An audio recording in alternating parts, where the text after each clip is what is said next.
A long dramatic night with not that many answers. Let's talk about The Changeling Season 1, Episode 7, Stormy Weather.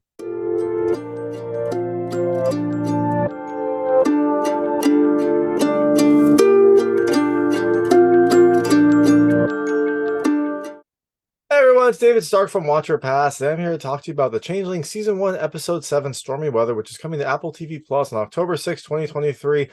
This is the 7th episode in the Changeling, I don't know, mini-series, mini-arc, whatever you want to call it. There's only one episode left, which means we get all the answers, which means we get a big build-up towards the finale, right? Well, not really. My hot take is, I think you should rent it. Look, it's another, like a second disappointing Changeling episode in a row. The last week's one, I didn't love as much, although we got a lot more information on that one. This one is an hour long, and I feel like you don't really get that many answers. There's a lot of drama. There's a lot of backstory on Apollo's mom, Lillian, but it does not feel like we get many answers or much closure. It makes me worried that we're going to get to episode 8, and it's just going to be like a to be continued, which I guess would be a blessing and a curse, right? I do like this series. I liked the first 5 episodes. So if there's more coming next season, that could be pretty good. But I wanted some closure. I wanted some answers. I don't feel like you got it from this. But all that being said, I'm going to tell you a little about the episode, a few things I liked, a few things I didn't like, and then really quickly go into a recap. So as you can imagine, there will be spoilers in the recap section. If you don't want to know what happens in this episode, I would turn it off when I get there. Before that, I'll keep it vague. I'll keep it spoiler free. I'll let you know when I get to those spoilers. So in The Changeling Season 1, Episode 7, you have Lillian checking into this rundown, horrible hotel called the Elk Hotel for the night. And while she is there, she has this kind of dramatic internal fight with herself over her past and things that happen and moments in her life and how they relate to her son Brian and her ex-husband. And through it all, you get a lot of internal dialogue. You get some kind of visions of things that have happened. And at the end of it all, you just don't get that many answers. So, things I liked about this episode. The first, like, I love the lighting. There was some really great lighting. It is a dark hotel. It is a dark, environment. But there are some really beautiful, like, bold colored lights that come through. Some of it's from like neon lights outside. Some of it is from events that happen. Like there's a red neon light outside that permeates the room sometimes. There's a blue light that comes up in some of the flashbacks. It does give you a nice like pop of color when it happens, and it does keep it visually interesting, which you need to because this is not a very visually interesting episode. It is mostly her in a hotel room. So you need some other things drawn in to help tell the story and help keep the audience engaged.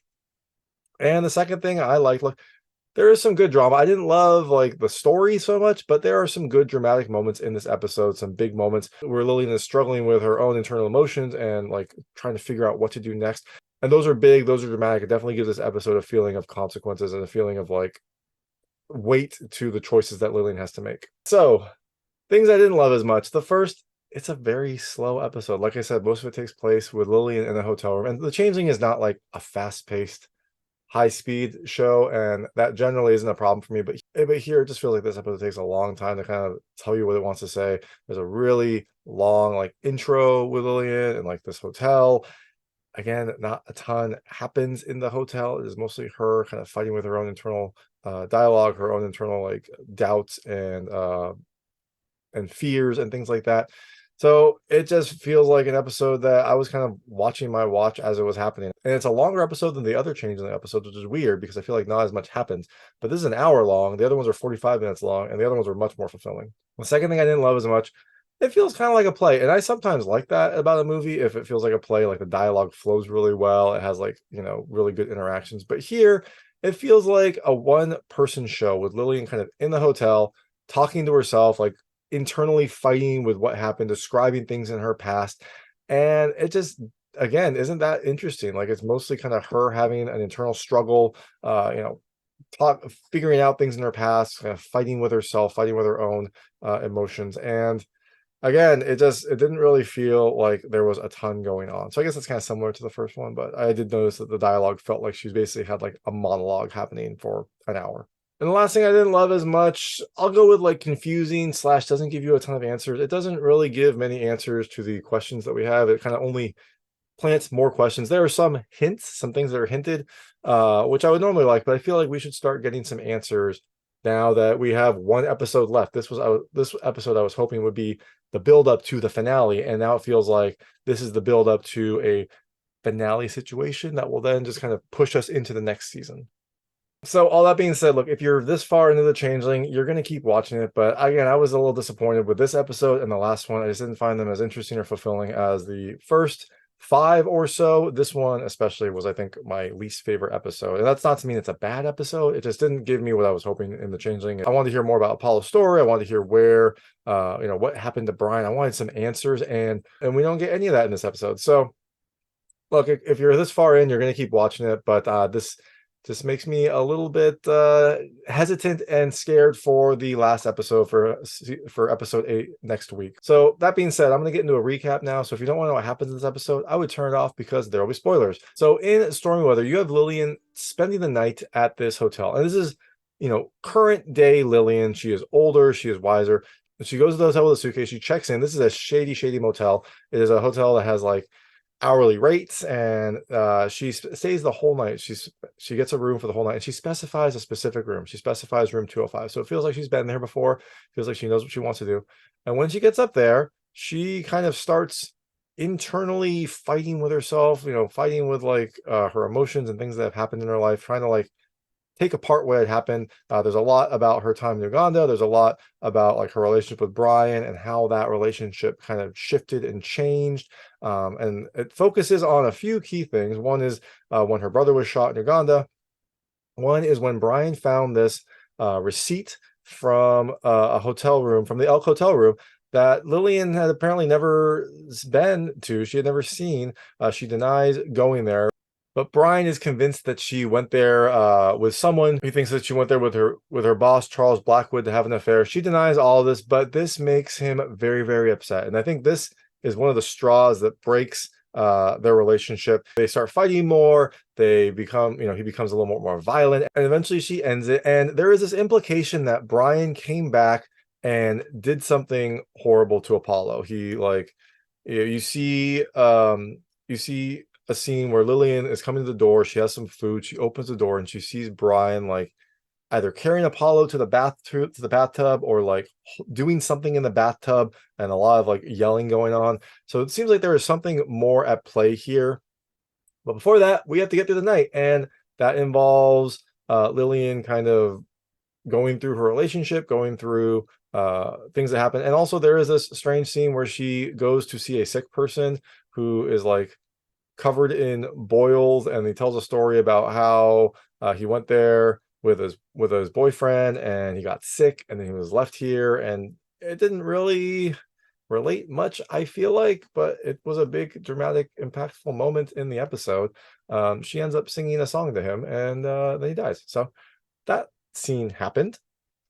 But going back to the main story, throughout the night there was kind of more turmoil, and eventually you get old Lillian kind of figuring all this out, and then you get young Lillian showing up, and she starts kind of going through some torment, going through some things that happened, and she eventually feels like she might be here to kill herself. She might have come here to end it all, and her clothes are like dirty and covered in blood, and you're not sure what happens. So we do see that Lillian came home with some food. She sees Brian hurting Apollo in the tub, kind of like holding him under the water. She doesn't think, she reacts. She grabs like a stick or a bat and hits him over the head. You see some blood. You assume that Brian is dead because of this. All right. So what else do we know? Well, we don't know a ton. We do know that, in the hotel room, she is talking to old Lillian, and it seems like old Lillian is not the actual Lillian, the actual person, but it seems like she is some sort of like spirit or something, because she has a superior knowledge. She is talking to young Lillian, and it seems like they are making a deal. Now, they don't sign anything. Young Lillian essentially, tells her, like, if you make it go away, I'll be a good mother. I'll raise him. And old Lillian says, like, these deals have real consequences, or these deals have real weight. And then young Lillian, like, comes up with a solution. You don't know what that solution is, but you see the suitcase, and if she feels like she knows what to do next. So you can't tell if the deal was actually made. I feel like it was, because that would be why they eventually went to collect from Apollo's kid. There must be a deal here, but you don't really know that for a fact. And then after she comes to this agreement, after she comes to this idea, it's now day, and she packs up her suitcase. She puts the like bill from the hotel room in the suitcase, closes it up, puts her coat on, and walks out into the city, which is strange because she is also like covered in blood. Like there's blood on her shirt. She has a coat, but she doesn't like button it up. So people probably see it. I guess it's New York. Maybe they're used to that, but it does feel weird that she does that. She carries a suitcase, and then you see like a lake or like a lake scene and a suitcase falling into it. And then, so it seems like Lillian decided to get rid of the evidence of her hotel stay and throw it in the lake. But after that, you see some sort of like hand thing reaching for the suitcase. So it seems like maybe whatever powers that be had other plans for that suitcase and for what was inside it. Perhaps that is how this receipt came to be in Brian's possession. You don't really know. It also ended up being in Apollo's possession because it was in the box of stuff that was left for him after his dad left. So then you get some scenes of the hotel, like in its current state, it is in disrepair, it is destroyed, but you do get, it scrolls up to the table that was in that room, and the table is kind of engraved with essentially the first lines from the show. And then also, when Lillian was leaving, she wrote on the table, "If you were looking for a sign, this is it." So that was part of the story also. And then the camera scrolls to the guest book, and it flips through the guest book, and it arrives on a page where you see Lillian, and then underneath Charles Blackwood, which is her boss, which is the person that Brian accused her of having an affair with. It seems like they actually did stay in the hotel some time ago. And then that's about it. That's all the information you really get from this episode. So me trying to like piece together the clues, here's kind of what I think. I might be wrong. I don't know. Hopefully we'll find out next episode. But I think what happened was that Lillian and Charles Blackwood did have an affair. They did go to this hotel room, had an affair. Somehow that receipt ended up with Brian. Either Lillian forgot about it, or afterwards, after the affair, she felt so ashamed that she like threw all this stuff into a suitcase, threw that into the water. But the powers that be, whatever, grabbed it out to give to Brian to kind of like start this whole process to then have Lillian have to make a deal. So I think that's what happened. And the implication there is that Apollo is actually Lillian and Charles's son. There's some mentions in the show about maybe that is a possibility. So it seems like maybe Apollo is actually Lillian and Charles's son. That might be why Brian got so mad. That might be why Brian got so upset, because maybe he was always thinking that. Maybe he had that thought in his head. And when he found the hotel receipt, he's thinking like Lillian and Charles were having an affair. Maybe he thinks that that's not actually his son, which is why he then went and attacked him after Lillian broke it off with him, after Lillian left. He came to her room, attacked Apollo, tried to kill him. Lillian reacted. She hit him with the head with a stick. He dies. She is covered in blood. She's not sure what to do. She goes to the hotel room, the Elk Hotel, where it all began. She is like panicking. She thinks that she doesn't know what to do. She essentially goes to commit suicide. And that is when older Lillian, or whatever spirit, comes into the room and like calms her down, gets her off of the ledge, the literal ledge. She was on the ledge, and helps her walk through what she has to do and makes a deal. And I think that deal was essentially that Brian would disappear. And that's why Apollo has like weird visions of Brian. Like he sees him, he has memories of him, but like there's all this smoke around him. It feels like that was the deal that happened. That was the deal that was made. And so Brian disappeared, and that gave Lillian the like strength and confidence to go back and raise Apollo. But it feels like, these powers probably didn't, wanted to get pay. They wanted to like mess with him. So that's why that box showed up when Lillian was gone one day that had a bunch of Brian stuff. Maybe they wanted Apollo to ask these questions to, I don't know, mess with her, maybe start, some of the process down where they would eventually get this deal done. I'm not 100% sure, but that feels like that is what we learned from this episode. Now, I might be wrong. I very well could be wrong. So if you have a different idea, if you have a different thought, let me know what you think. I'm hoping that we get some more answers in the next episode, because the next episode is the last episode of the season, but I'm not confident that we will. So I guess we'll find out together. But that is The Changeling Season 1, Episode 7. It's coming to Apple TV Plus on October 6, 2023. I didn't love this episode as much, but I liked the show so much that we'll keep going. We'll see if Episode 8 redeems it. I'm really hoping it does. But I guess we'll find out next week. And thanks so much for watching. If you like this review, please like and subscribe to this channel. It helps me out a lot. Make sure all my new content goes straight to you. Thank you.